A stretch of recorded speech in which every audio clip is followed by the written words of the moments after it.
No diagrama cartesiano, o ABC é um triângulo equilátero, né? De lado igual a duas unidades de comprimento, que é esse o C aí. O DEFG é um retângulo de área igual a raiz de 3 sobre 2 unidades de área. Nessas condições, pode-se afirmar que a reta AC tem equação cartesiana na forma. Então, tem uma reta que passa por esse segmento aqui, pelo segmento AC, e quer saber a equação dessa reta. Agora, eu trouxe a questão porque não é necessário caminhar por essa área aqui, tá? Ela é desnecessária, a ideia do retângulo aqui no meio. Repara o seguinte, pessoal. Vamos observar aqui, ó. Se é um triângulo equilátero, todos os lados possuem a mesma medida, tá? E outra, se aqui nós temos a origem, ó, do plano, nós temos aqui metade para um lado e metade para o outro, porque está cruzando o vértice lá em cima, né? Esse eixo Y está cruzando o vértice A. Então aqui nós temos aquela ideia da altura, que coincide com a mediana, coincide com a bissetriz, com a mediatriz. Então, se nós temos a altura do triângulo equilátero e todos os lados dele, né, valem 2, nós já temos aqui uma conclusão. Olha, tudo vale 2. Então, cada lado dele aqui vale 1. Né? Aqui vale 1 e aqui vale 1, depois que nós partimos aqui a parte de baixo, tá? Por que isso é importante? Porque em termos de coordenadas, já que está num plano cartesiano, ele está chamando de diagrama cartesiano, né? Em termos de coordenada, olha, no eixo X saiu do zero e foi até o 1.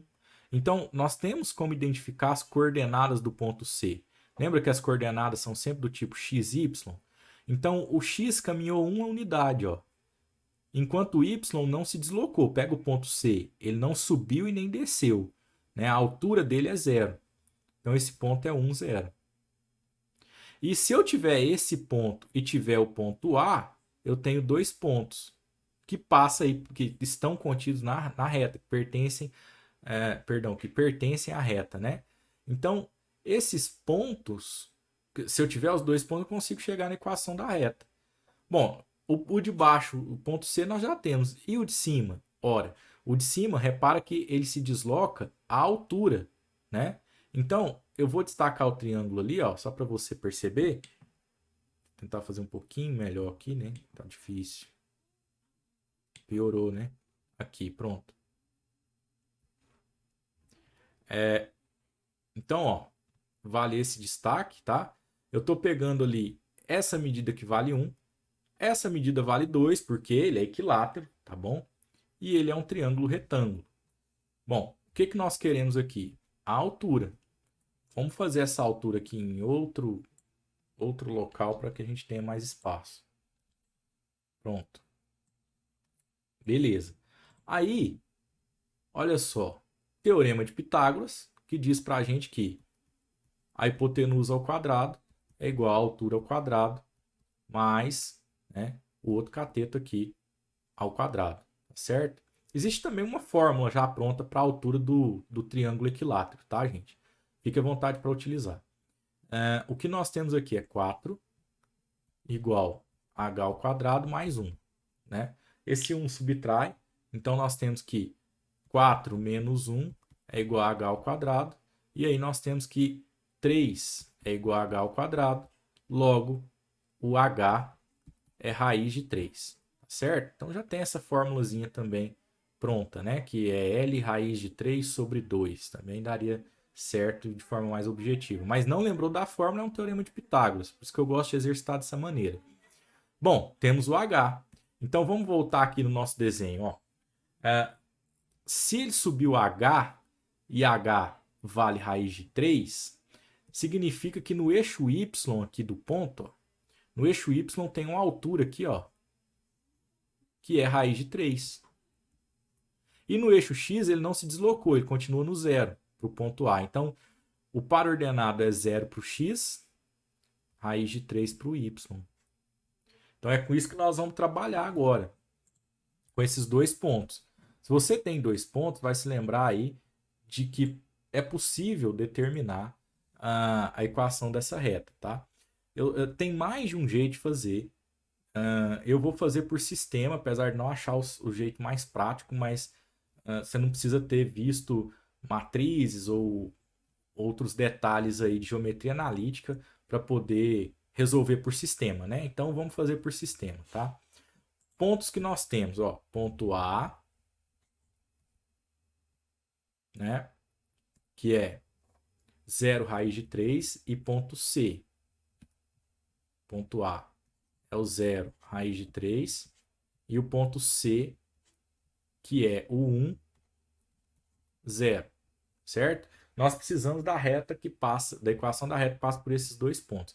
Também é possível fazer com outras possibilidades aqui, né? Você tem como mexer com esse ângulo aqui, tá? Que é o coeficiente angular da reta, beleza? Mas escolhemos aí por sistema. Bom, uma reta tem equação reduzida da seguinte fórmula, né? Da seguinte forma, perdão. Y é igual a ax mais b. Então, eu vou usar para o ponto A primeiro, ó. Ponto A. Para o ponto A, nós temos o seguinte, ó. Quem é o y do ponto A? Tá vendo, ó? Raiz de 3. Então, no lugar do y, eu já vou colocar raiz de 3, ó. Raiz de 3 é igual ao A, não conhecemos. O x do ponto A é 0.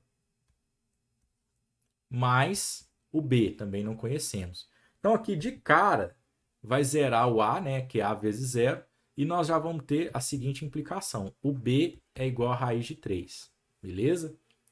Bom, ponto B, né? Ponto C, perdão. No ponto C, nós vamos ter a mesma ideia. Né? Quem é o y do ponto C para a gente substituir no lugar dele aqui? Ó? É 0. 0 igual. AX, o A nós não conhecemos, o X dele é 1, mais B. Então, sempre seguindo essa ideia, tá? Mais o B que eu não conheço. Aliás, conhecemos sim. É raiz de 3, né? Já vou colocar aqui, ó. Mais raiz de 3, tá? Então, aqui nós temos A vezes 1, que é A. Vou pegar essa raiz de 3 e jogar para o outro lado. Então, nós temos que o A é igual a menos raiz de 3. Então, se nós substituirmos, né, na equação reduzida, nós temos que y é igual. O A é menos raiz de 3 vezes x, então ax, mais o B, que é raiz de 3. Só que se você reparar, aqui não está na forma reduzida, né, porque já tem igualdade com zero. Então, repara aí, ó. Nunca vi falar de forma reduzida. Também é tranquilo, gente. Ó, repara que tá x e y tudo do mesmo lado e do outro lado tá igual a zero. Então vamos fazer isso na nossa fórmulazinha aqui, ó. O que, que eu vou fazer? Vou jogar o y para o outro lado. Então nós vamos ter aqui, ó, menos raiz de 3x menos y, só para juntar x e y, tá? Deixar eles mais perto. Então já trouxe ele negativo, repete o mais raiz de 3. E sobrou o que do outro lado? Sobrou zero, tá? Então tá aqui a nossa resposta, menos raiz de 3x, menos y, mais raiz de 3. Então você repara aqui que se nós observarmos as nossas opções, nós não temos uma opção igual àquela. Mas veja a letra D, né? Ela está com sinais trocados em relação à nossa. Nós podemos chegar nessa opção multiplicando a equação por menos 1, isso é super comum. Então, multiplicou por menos 1 todo mundo, vai trocar o sinal. Raiz de 3x mais y menos raiz de 3 igual a zero. E aí você percebe que coincide com a letra D aqui, ó. Raiz de 3x, y menos raiz de 3. Tá certo? Então é isso.